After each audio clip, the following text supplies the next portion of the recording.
generate this interest out there, and I had more and more people saying this is what they wanted to have as their framework, within which typically each student will have an emphasis area.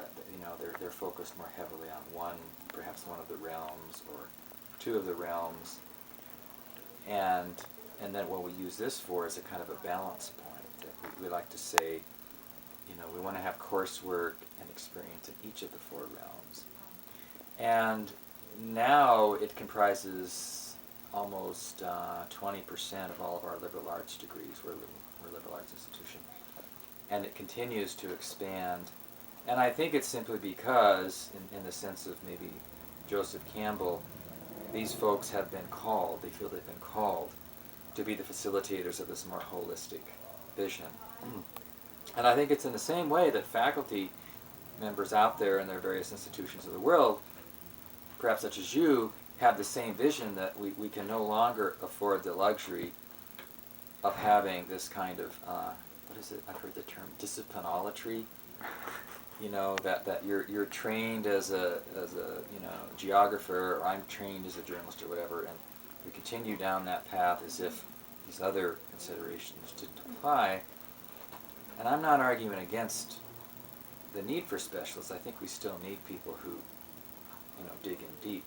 But we certainly also need this more, I'm not afraid of the word generalist actually, but more of a holistic picture, because some people seem drawn to be the kinds of facilitators of a more inclusive view of how we sort of call ourselves as a society to work towards a more, now we use the word sustainable kind of lifestyle. We do people no favors if we say the world's going to hell and we better change damn fast or it's going to be nightmarish for us and our kids, if without offering, and here are some steps, and then what, and then what, and then what, and we don't have to know all the steps, but we at least I think have to have a sense of how in our own lives. I mean, I'm in this process now of footprint shrinking, because I grew up on subsistence farms and ranches in the Northern Rockies in the late 60s. Lived on way, way less outside inputs than I do now. I'm still remembering when, what I lived on in other professions that was way less than this, and thinking like, so why do I need all this more? Is that more, is it more sustainable that I make more money? Or is it less sustainable that I think I need more money to do what I did before with less money?